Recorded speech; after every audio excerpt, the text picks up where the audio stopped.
Vous êtes sur NAL TV International, mesdames et messieurs, bonjour et bienvenue à cette nouvelle émission de Midi au Caire, un programme qui vous présente tout ce qui s'est passé sur la scène égyptienne ces dernières 24 heures. On va commencer par le président Abdel Fattah el-Sisi qui a inspecté hier les travaux de modernisation du Grand Caire, incluant les réseaux et axes routiers, les nouveaux ponts, ainsi que le projet de modernisation des quartiers du Vieux Caire, de Saïda Aïcha et de la région de l'axe des civilisations.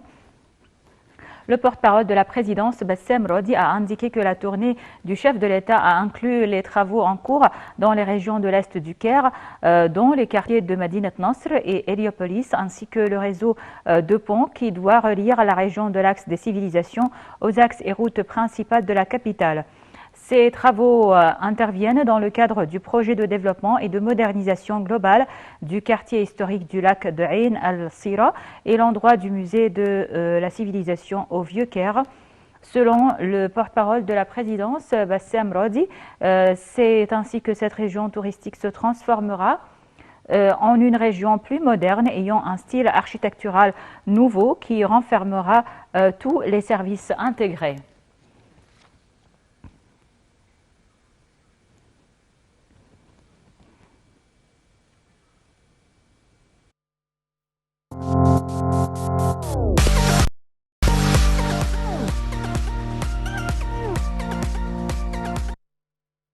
Le ministre Moustapha Madbouly a reçu jeudi un rapport du conseiller médical du cabinet, président du comité de secours médical Houssem Al-Masri, sur les efforts déployés par le comité en 2020. Le comité a déployé de grands efforts pour suivre les cas détectés par les médias, a indiqué M. Al-Masri, soulignant que le comité travaillait via 3 équipes qui sont la surveillance médiatique, l'intervention rapide et le suivi de la pénurie des médicaments. Le comité a répondu l'an dernier à la demande de 4 996 cas ayant besoin des interventions médicales, a-t-il signalé, affirmant que 803 décisions de traitement aux frais de l'État ont été publiées et 2242 opérations chirurgicales ont été effectuées.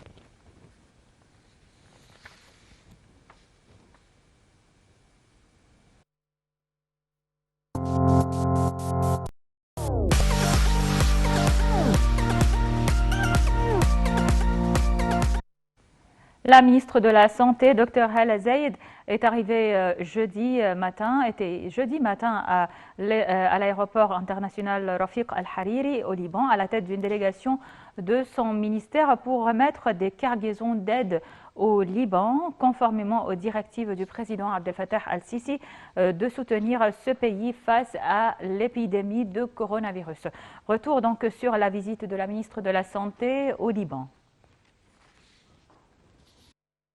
Selon les directives du président Abdel Fattah el-Sisi, président de la République et commandant suprême des forces armées, visant à soutenir les pays frères et amis, les forces armées se sont opérées avec le ministère de la Santé et la Ligue des États arabes pour envoyer au Liban 3 avions de transport militaire de type 730 chargés de grandes quantités de fournitures de médicaments, des équipements médicaux et du lait pour aider ce pays frère dans sa lutte contre la propagation de la deuxième vague de Covid-19. La ministre de la Santé, Dr Hala Zeid, est arrivée jeudi matin au Liban à la tête d'une délégation de haut rang où elles ont été accueillies par un certain nombre du ministère libanais de la Santé qui ont exprimé leur gratitude à la direction, au peuple et à l'armée égyptien pour lui remettre ses aides médicales conformément aux directives du président de la République.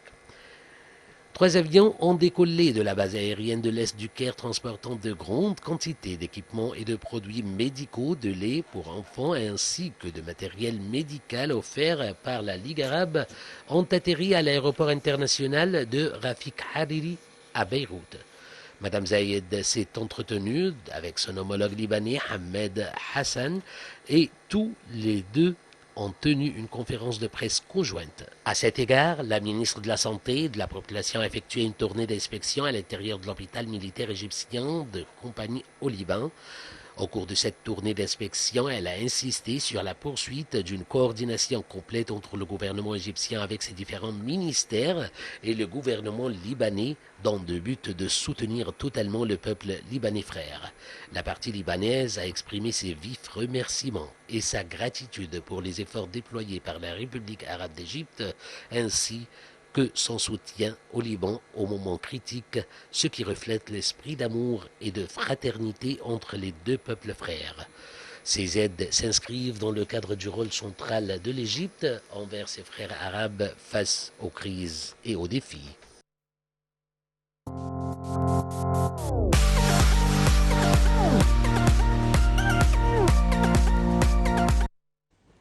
La ministre de la Santé, Hala Zeid, a annoncé que quelques 1315 membres du personnel médical ont été vaccinés contre le coronavirus depuis lundi dernier et jusqu'à hier soir. Selon la ministre de la Santé, ces membres ont reçu la première dose du vaccin dans 22 hôpitaux d'isolement. Le porte-parole du ministère de la Santé, Khaled Megahed, a indiqué que les 2 doses du vaccin avaient été envoyées à tout le personnel vacciné et que la deuxième dose devait être injectée après 21 jours de la première. Le porte-parole du ministère de la Santé a précisé que la vaccination était facultative et gratuite.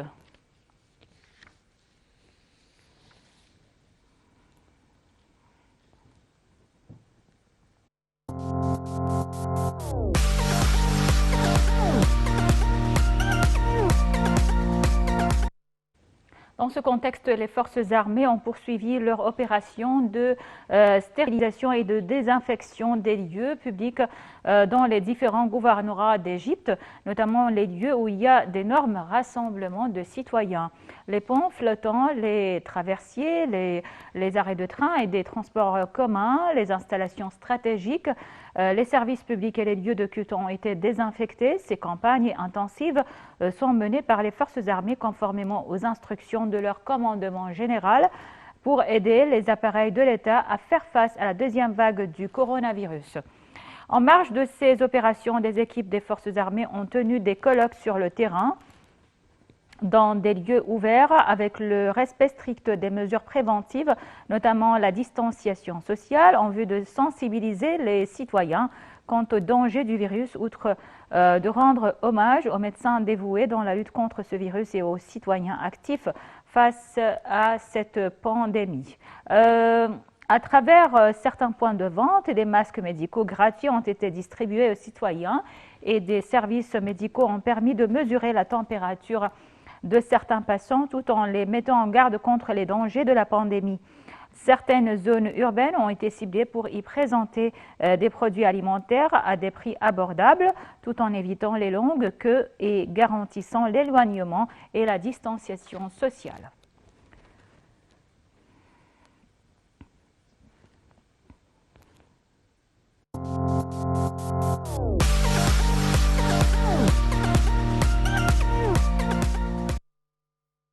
Les marines égyptiennes et grecques ont mené un exercice naval conjoint en mer Méditerranée, et ce avec la participation de la frégate égyptienne Taba et du navire de guerre grec HS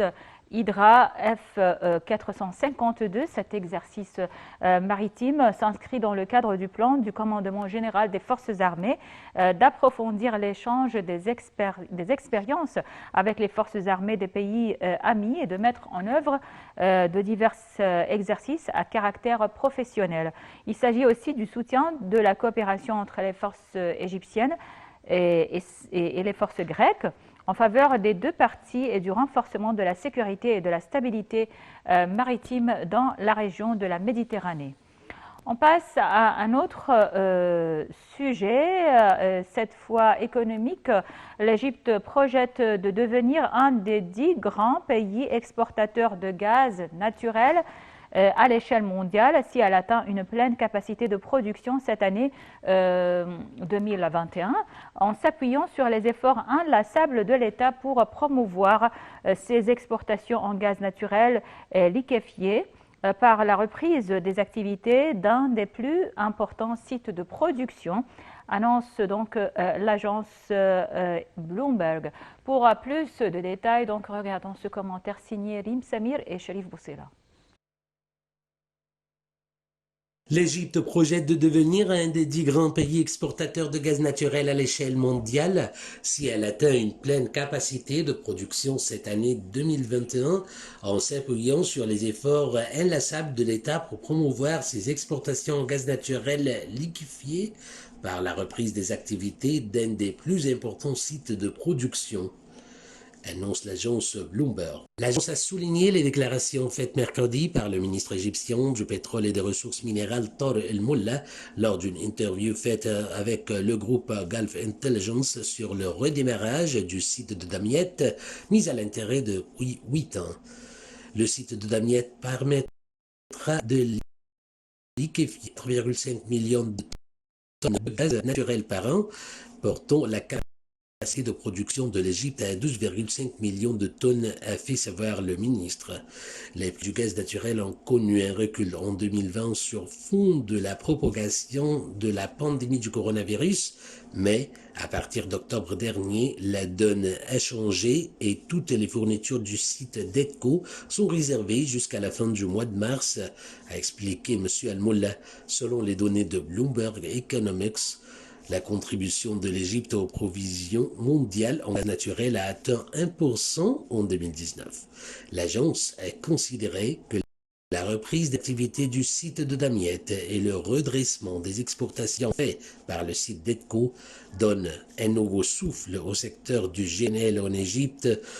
et soutiennent des efforts de l'État en vue de devenir un des importants exportateurs mondiaux.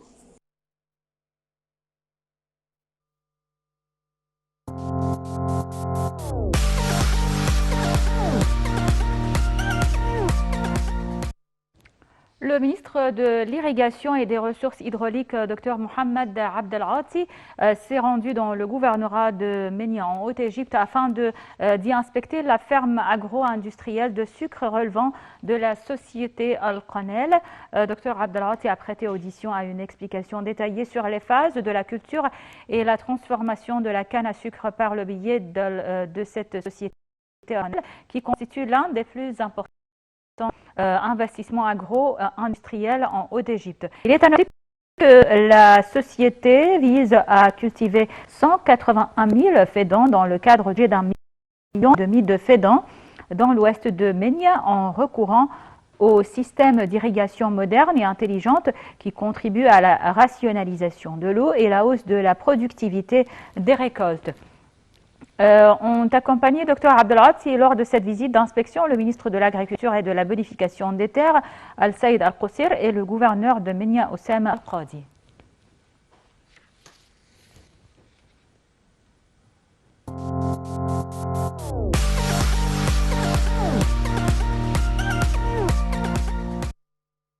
La Russie a décidé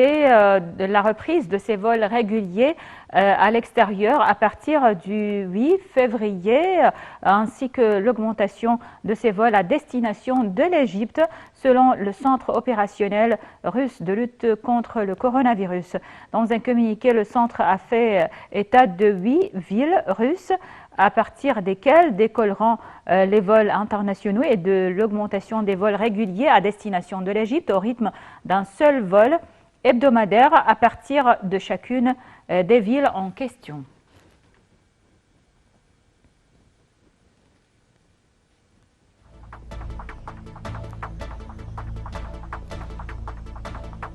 Voilà donc, c'était tout pour cette édition de Midi au Caire. Merci pour votre attention. Je vous laisse avec la suite de nos programmes en langue française qui se poursuivent jusqu'à 13h heure locale du Caire. Donc bonne suite de programme et passez une excellente journée.